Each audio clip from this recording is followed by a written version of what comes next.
UP और उत्तराखंड की खबरों के लिए एबीपी गंगा को सब्सक्राइब करें और बेल आइकन दबाएं। हैदराबाद में जिस तरह से भाजपा ने मेहनत की, अब उसका परिणाम सामने आने लगा है। हैदराबाद नगर निकाय चुनाव में जो परिणाम सामने आ रहे हैं वो साफ दिखा रहे हैं कि जो केंद्रीय नेतृत्व ने या उत्तर प्रदेश के मुख्यमंत्री योगी आदित्यनाथ ने वहां पर दौरे किए, जिस तरह से वहां की जनता के बीच में गए, उसका परिणाम अब सामने है। हमारे साथ में उत्तर प्रदेश के उप मुख्यमंत्री केशव मौर्य जी मौजूद हैं, हम उन्हीं से बात करेंगे।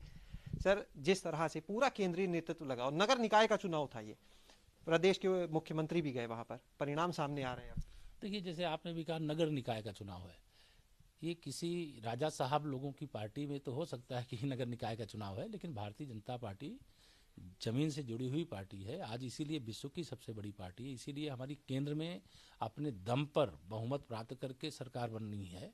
तो हमारे लिए कोई चुनाव छोटा नहीं होता है, हर चुनाव महत्वपूर्ण होता है। और निश्चित तौर से हैदराबाद के जो नगरीय निकाय के चुनाव हैं उसमें हमारे राष्ट्रीय अध्यक्ष माननीय जेपी नड्डा जी, हमारे देश के गृह मंत्री आदरणीय अमित शाह जी और हमारे प्रदेश के यशस्वी मुख्यमंत्री योगी आदित्यनाथ जी सहित सभी हमारे जो प्रमुख राष्ट्रीय नेता हैं वहाँ गए, प्रचार किया और लोगों को लगा कि भाजपा इस चुनाव को पूरी गंभीरता से लड़ रही है।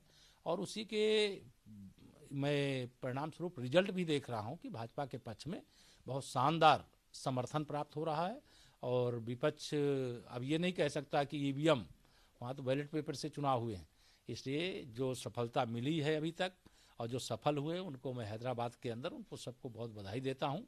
मैं मानता हूँ कि भाजपा की स्वीकारता पूरे देश में है और देश का चाहे नगर क्षेत्र हो, चाहे वह ग्रामीण क्षेत्र हो, चाहे उत्तर भारत हो, चाहे दक्षिण भारत हो, चाहे पश्चिम भारत हो, चाहे पूर्वी भारत हो, सभी तरफ माननीय मोदी जी के नेतृत्व में जो हमारी सरकार, केंद्र की सरकार ने लगातार 6 वर्ष से अधिक समय तक काम किया, उसका यह सब परिणाम आ रहा है। कहा जा रहा है कि ओवैसी का गढ़ था और वहां पर कहीं ना कहीं भाजपा जो है हिंदुत्व का एजेंडा लेकर गई, इसका फायदा मिल रहा है। देखिए, ओवैसी का कोई गढ़ नहीं है। अगर ओवैसी का गढ़ कहा जाएगा उसे, तो फिर हम मानते हैं कि ये सरदार जो लौह पुरुष भारत रत्न सरदार वल्लभ भाई पटेल जी के द्वारा जो हैदराबाद को देश से अलग करने की कोशिश कर रहे थे, तो उनके मनोबल को बढ़ाना होगा। हम ये मानते हैं कि हैदराबाद हिंदुस्तान का वह महत्वपूर्ण हिस्सा है जिसके लिए भारतीय जनता पार्टी का जो नेतृत्व है बहुत गंभीरता से ध्यान दे रहा है और चुनाव भी लड़ रहा है और चुनाव के परिणाम भी आए। उत्तर प्रदेश में भी आज जिस तरह से एमएलसी के चुनाव है, पहली बार भाजपा ने प्रत्याशी उतारे और वो लोग भी अब गायब हो गए यहाँ से, अपनी जगह से, जिनके लिए कहा जाता था उन्हें हटाना बड़ा मुश्किल है। भाजपा ने वहां भी जीत दर्ज कराई। नहीं, निश्चित हमारे भारतीय जनता पार्टी के कार्यकर्ताओं का, जो हमारे स्नातक क्षेत्र के हमारे मतदाता हैं, जो शिक्षक मतदाता हैं, उन सबका आशीर्वाद है, भाजपा के प्रति विश्वास है।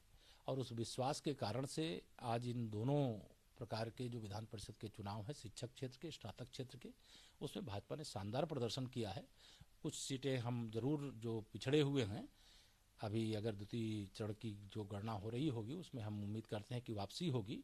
अन्यथा जो कोई सीट कहीं लूज भी की हैं तो बहुत थोड़े अंतर से, तो यह ध्यान में आया कि हम विधान परिषद के कोई भी चुनाव लड़ सकते हैं और उन चुनाव को जीत सकते हैं।